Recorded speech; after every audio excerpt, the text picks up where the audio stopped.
This is life. Our lives are made up of positive experiences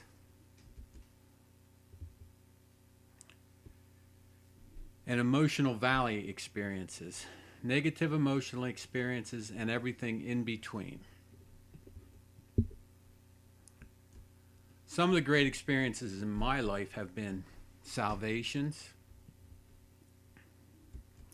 when God is powerfully present, when God heals people of emotional and physical illness, when God teaches me something that changes my thinking permanently.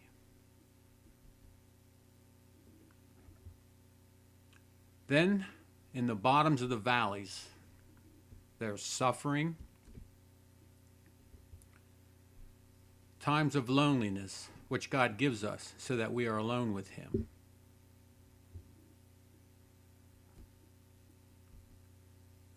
When we suffer, there will be times when we don't get it. We don't understand. There will be times of testing.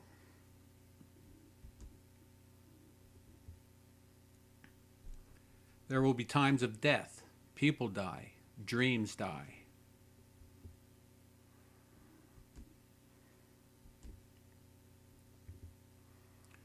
But in all these things, we should be looking for God working in some way. As we go through trials, we begin to see that God can be trusted. We also learn that our own will gets us into trouble. A major purpose of suffering is to teach us humility. God only works through humble people. When we are in the midst of trials, we learn to listen for God's voice. God's timing is perfect timing. One of the hardest lessons I have ever learned is that very well-intentioned people will give you advice that is different from what God is telling you.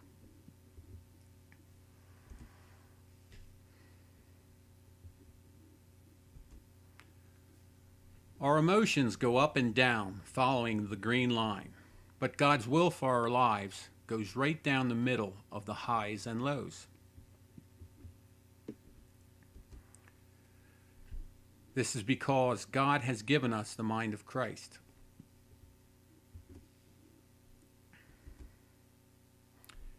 And we know that in all things, God works for the good of those that love Him in all things, who have been called according to His purpose. Everything that ever happens to us is used by God for His purpose.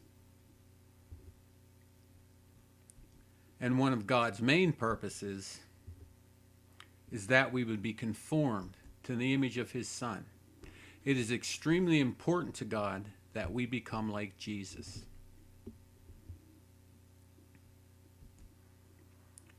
The Apostle Paul had a life filled with incredible ups and downs, highs and lows.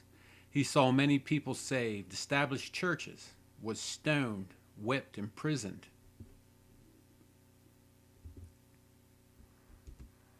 Then he says he was given a thorn in the flesh. This is because of the abundance of the revelations. Humility and brokenness are a requirement. The more humble and broken you are, the closer you will be to God. The Bible tells us that God is close to the brokenhearted. Moses had an incredible life of highs and lows.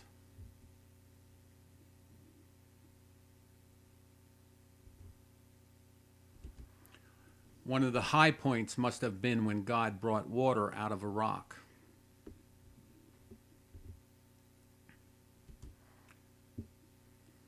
Because Moses struck the rock, he could not enter the land. So we see that because of this suffering was because of disobedience.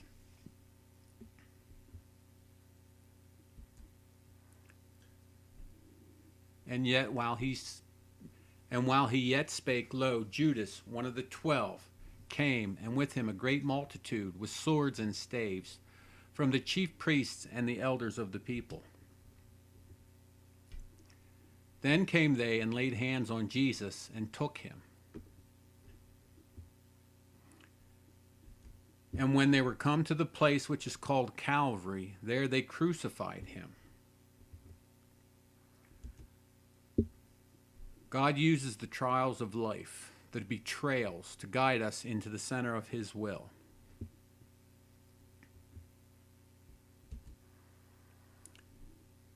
And as Jesus passed by, he saw a man which was blind from birth. And his disciples asked him, saying, Master, who did sin, this man or his parents, that he was born blind? Jesus answered, Neither hath this man sinned nor his parents, but that the works of God should be manifest in him. Some suffering is for the glory of God. Many different types of suffering are for God's glory. If you endure chastening, God dealeth with you as with sons. For what son is he whom the Father chasteneth not? If you endure means you must allow it. You must accept it. The only other option is to get bitter.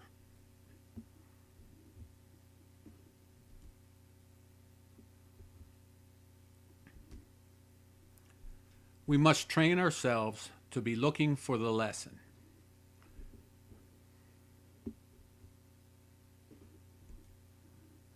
Now no chastening for the present seemeth to be joyous, but grievous. Nevertheless, afterward it yieldeth the peaceable fruit of righteousness unto them which are exercised thereby. When it happens, it is not joyous, but we are to exercise our minds.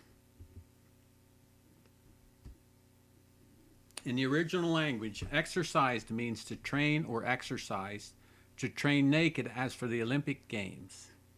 This is extreme trainings. Our minds are to be this trained. The greatest lessons in life can be the most painful.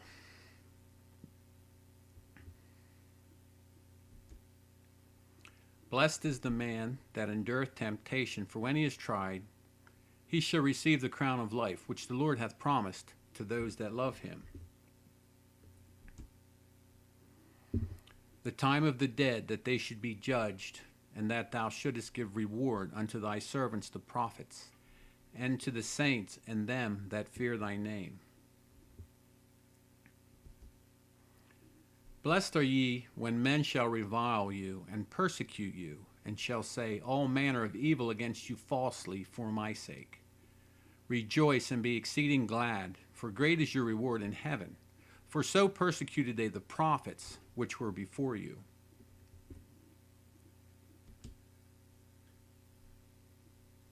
When we begin to understand the different purposes of suffering, it will help us to maintain our peace even in the midst of suffering.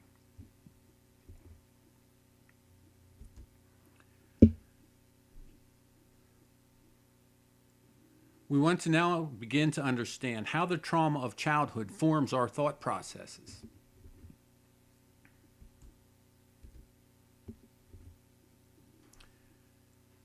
When we are emotionally traumatized in childhood, what is meant as evil, God will use for good.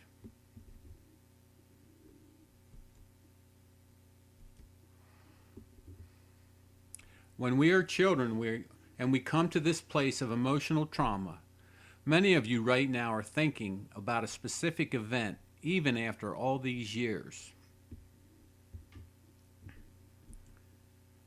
Then something else happens, and some of us end up with emotionally traumatic events piled on top of each other.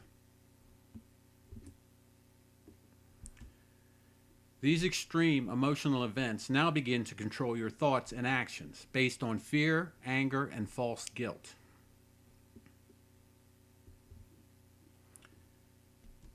This is because when I was a child, I talked like a child, I thought like a child, and I reasoned like a child. When we are children and we are being traumatized, we cannot defend ourselves, so we begin to feel helpless and alone.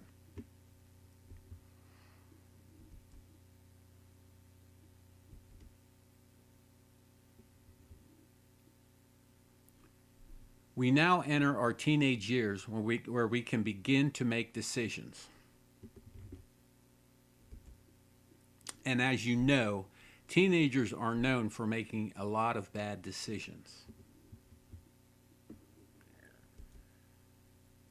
Our thought processes are now being made by our flesh, perverted thought processes.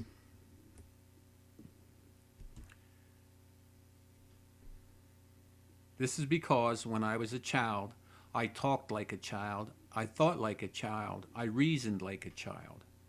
So now we enter young adulthood making decisions based on our childhood experiences.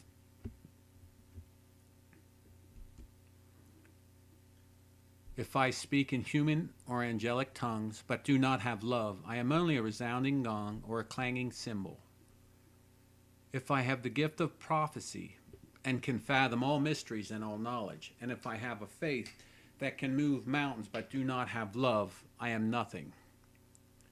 If I give all I possess to the poor and give over my body to hardship that I may boast, but do not have love, I gain nothing.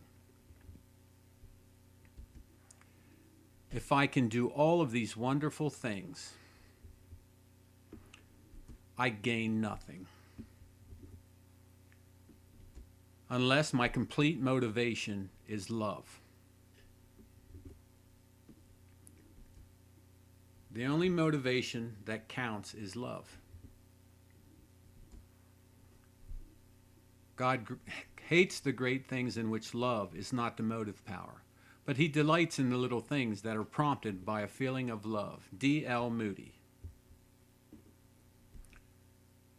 When I became a man, I put away childish things. It is now time for us to start understanding like men. And we know that in all things God works for the good of those who love him, who have been called according to his purpose. For those God foreknew, he also predestined to be conformed to the image of his Son. God is in the business of changing us.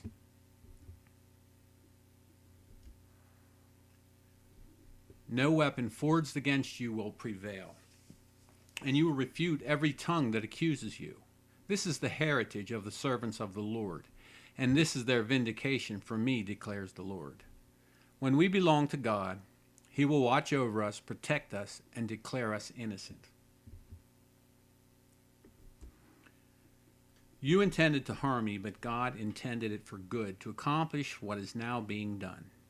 God will use all things for our good. This is Joseph talking to his brothers after they had nearly killed him and sold him into slavery.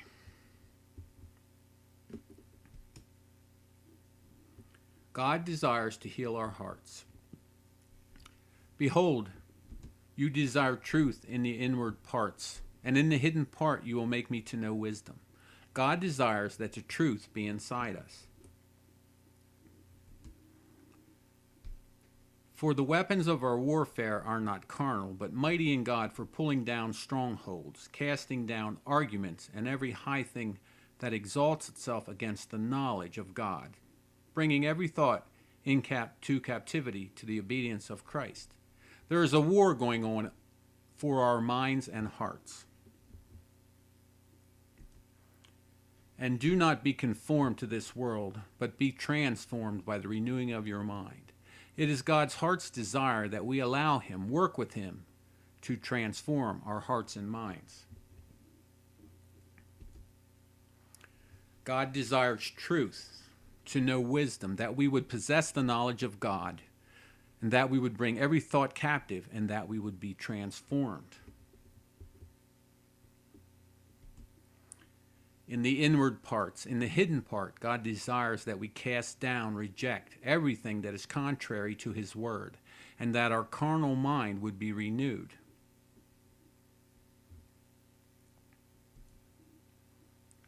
For whom he did foreknow, he also did predestinate to be conformed to the image of his Son.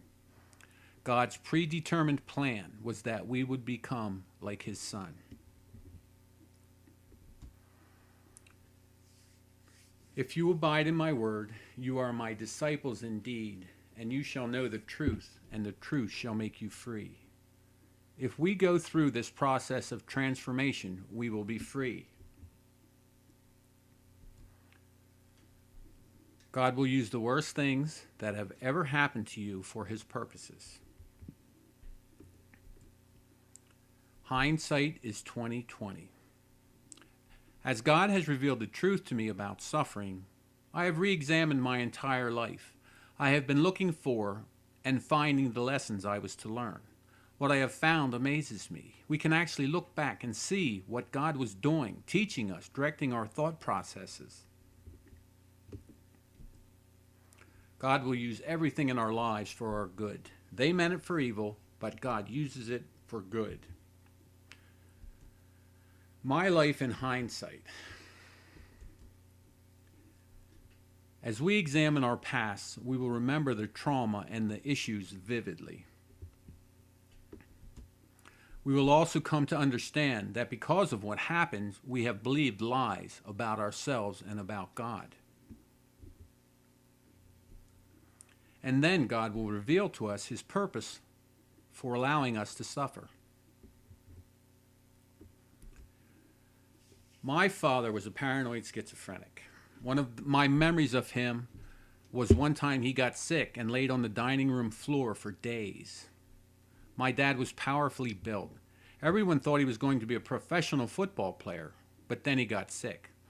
And as he laid there on the linoleum floor in a lake of sweat and urine, surrounded by state policemen and psychiatrists who could not figure out how to move him because he was so powerfully built, I remember feeling like life was out of control. People were out of control. I was not safe. Then on top of that, my brother, that was 1 year younger than me, was the brother from hell. One time he took a feed bag and filled it with limestone from off the road. He then tied it to the chair I was sitting in and threw it out the second-story window. Believe it or not, I survived and wasn't even hurt. Physically, emotionally was a different story. He would do things like that on a regular basis.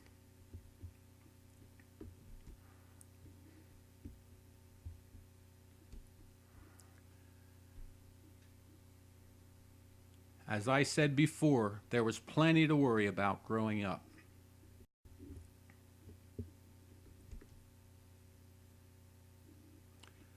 However, my dad was born-again Christian. As long as he was taking his medicine, he was the nicest man I ever met. Very loving and kind, very gentle, always talking gently and inoffensively about his God.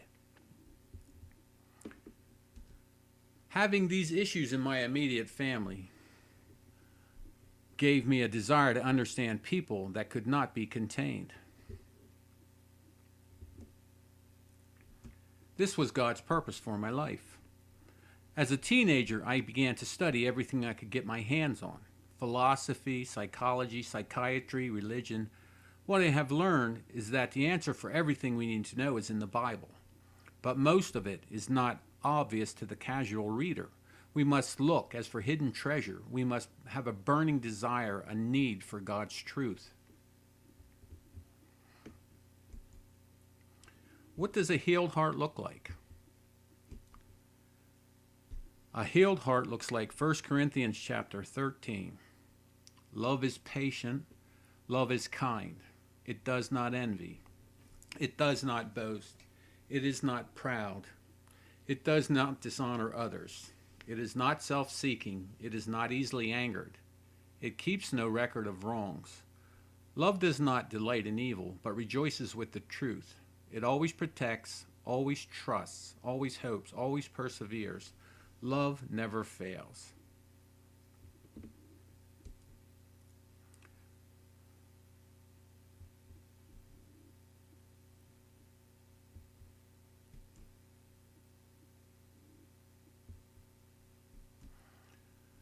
Now we're going to look at unbiblical thought processes, emotionally controlled. The high road are decisions based on love.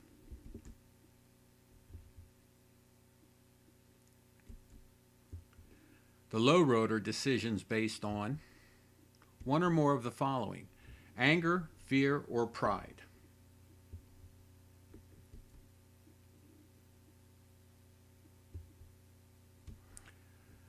These erratic thought processes, sometimes taking the high road and sometimes taking the low road, is normal Christianity in the United States. Confusion reigns.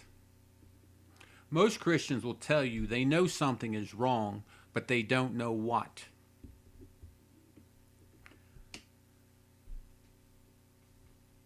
As we begin to understand our thought processes, we will attain peace. Unbiblical thought processes, emotionally controlled. This negative, always taking the low road, is probably controlled by pride and bitterness. Anger is an emotion, but bitterness is a way of life.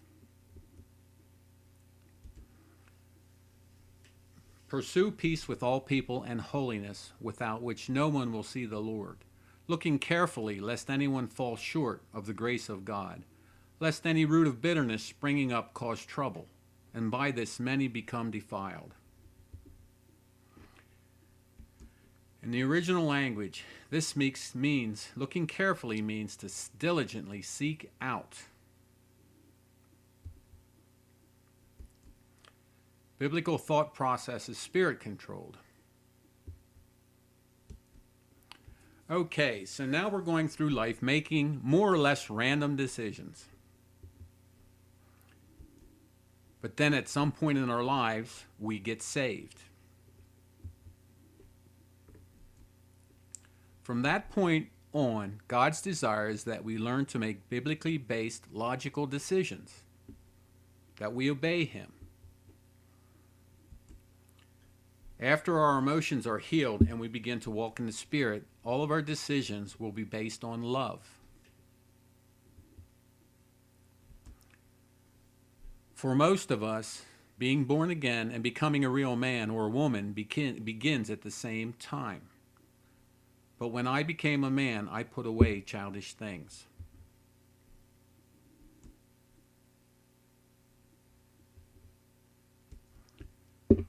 Brethren, be not children in understanding. However, in malice be ye children, but in understanding be men. There are literally thousands of scriptures pointing the way, the direction we are to be headed.